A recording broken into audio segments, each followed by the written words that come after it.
All right, let's get to a non-conference marquee game on Sunday. You got the Patriots heading out to Dallas off their bye week. Opened a 7-point favorite, now up to 9.5. 80% of the early money has come in on New England. The total's gone up from 49 to 50. Patriots doing everything right during this 3-0 start. Number one in the NFL in yards. They're number one in points, 39.7 per game. They're number one in third down completions with an astonishing 60%. Meanwhile, you get this Dallas team home, but riding this skid now 2-2. It looks like a mash unit with Tony Romo, with Des Bryant out.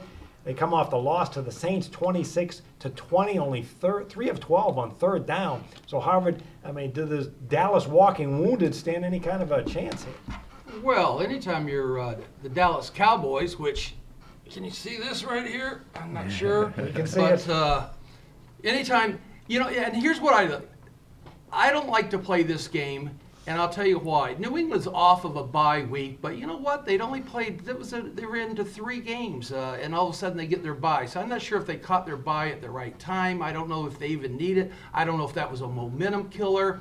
But I broke down the game like this. You're playing at home, and you're probably going to get about 10 points. Now, if you look at it, forget the offense for Dallas. Let's look at the defense, because this is the only way you're going to cover the spread. The defense allowed against the New York Giants 26 points, against Philly 10 points, against the Saints 26 points, and then against Atlanta 39 points. And a lot of that in the Atlanta game, I'm not trying to make a deal about it, but they scored like the last 21 points in the last quarter. But if you look at it, they're only allowing about 25 points per game, and they played some quality starting teams. It's not like they were up against Tampa Bay and Detroit and Jacksonville. New York Giants are probably going to go a long ways. Atlanta is 4-0. Philadelphia, they've had their problems, but before it's all over, I think they're going to be a pretty good quality team. So they don't give up a whole lot of points. The New England, their defense only allows 23 points. And one of the things I just mentioned in my last coverage of the previous game about situational, I think we can move this over to the emotional type game. Here you got them coming back home. They've been eyeballing this game because this was supposed to be, for the last 6 months, the game that Brady was going to be returning after that 4-week suspension. And now, all of a sudden, Greg Hardy returns. And you put somebody like Greg Hardy, they don't know what they're going to get out of him until after the fact, but what happens is everybody gets excited. The players, the coaches, the return of Greg Hardy, the fans get it that way. So I'm going to take 10 points plus, and I'm sure I'll get it by game time. And I just think it's going to be an emotional type game, and maybe New England comes out just a tad flat, because I think that bye week might, and they usually play well off a bye week, but I think it might work against them this time.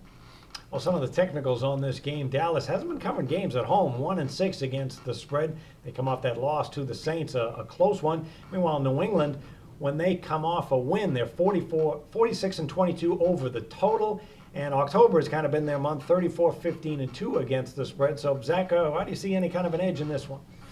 Well, I know we just touched on this with our Detroit-Seattle game, and this is the same scenario where points is on the road as well. The Patriots going to Dallas. This is just way too many points, in my opinion. And New England, the juggernaut that they've been, they're blowing out teams. Destroyed Buffalo Bills, obviously, and they've had a grand old time. Destroyed the Jacksonville Jaguars as in a similar fashion that Seattle was their last time on the field. They covered a 14.5-point spread. So people have that perception, and they have the perception of Dallas losing 2 games with Brandon Weeden as starting quarterback. But let's look at those 2 games. One, he had them with a 13-point lead against the Atlanta Falcons, which was shown they've been much improved. Dan Quinn's been a great hire, might be coach of the year for most improved or whatever they want to call that award. And then you have Dallas on the road against the Saints, which that game was so back and forth, probably one of the best Sunday night football games in a long time. But the fact of the matter is he's lost both games, and that's in people's eyes. But from what I'm seeing, I'm not gonna think that the Dallas is done right now. I think they have enough talent on that offensive line, defensive line, and defense overall is going to keep them in games. I think you can game manage Brandon Weeden here. And the thing that I'm seeing with this Dallas defense is they've shut down these potent offenses besides the Atlanta Falcons, which was just a bad spot there in the second half when you have Julio Jones, top wide receiver in football, and then Devontae Freeman, which is showing he's just a beast as well. But they've shown to shut down. They shut down the Philadelphia Eagles offense completely. And then last week against the Saints, which if you look at the Saints with the receivers they have, the C.J. Spiller, the Mark Ingram, and running back, it's kind of not comparable completely to the Patriots style. But if you look at Drew Brees and the way he throws the football, it's similar to Tom Brady. They look for those dink and dumps, those short throws, those short passes, and Dallas was all over it. I think the Saints, they got that lucky field goal where the offsides penalty moved it into a 50-yard field goal, made some key plays, but they struggled offensively to get those 20 points, 26 points. I think Dallas can key in on the Patriots and stay in this game, definitely within 9 points. And I think Brandon Weems not even be a factor against the spread in this one. All right, how do you beat the Patriots or how do you slow them down? Well, the offense is predicated on speed and timing. If I go back to that Super Bowl game against Seattle, the game plan that one was we can't take on the Seattle defense's speed. So it was all about quick passes, short, medium, and they really kept that up ever since then. They had enough success at it. So when I was watching Brady at the sportsbook a couple weeks ago, what's great in Vegas is you got the TV on and they got all the games. And I would watch Brady take 1 or 2 steps back and fire it. He was incredible at getting rid of the ball so fast. And then I looked over at the other screen and I'd watch Tyrod Taylor or Alex Smith, and they're holding on to the ball forever and ever. It's really kind of unique what Brady is doing right now.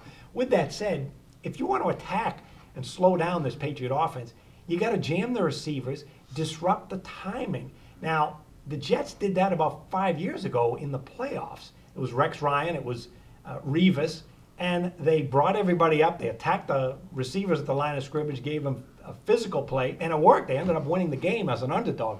Nobody's really done that yet.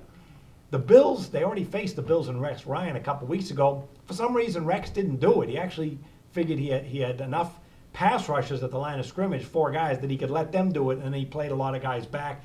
Didn't blitz as much as he normally does, and it didn't work either. They gave up 40 points, but I suspect in the rematch against Rex, you'll see a very different defensive game plan. I can see the Bills unleashing it. The Jets' personnel this year, which the Patriots are going to play twice, they have the personnel to do it with their defensive line and secondary. So somebody is going to do it. Maybe the Ravens will do it again if they meet in the playoffs. Somebody's going to do that, and then other teams are going to copy it. Not sure Dallas can. They have so many injuries, although they have been playing better defense than I've expected. The way I'm going to look at this one, though, is a high-scoring game. It's relatively indoors in Dallas. Patriots have been incredible on third down at 60%, and they have some incredible technicals going over the total. And even Dallas does, too.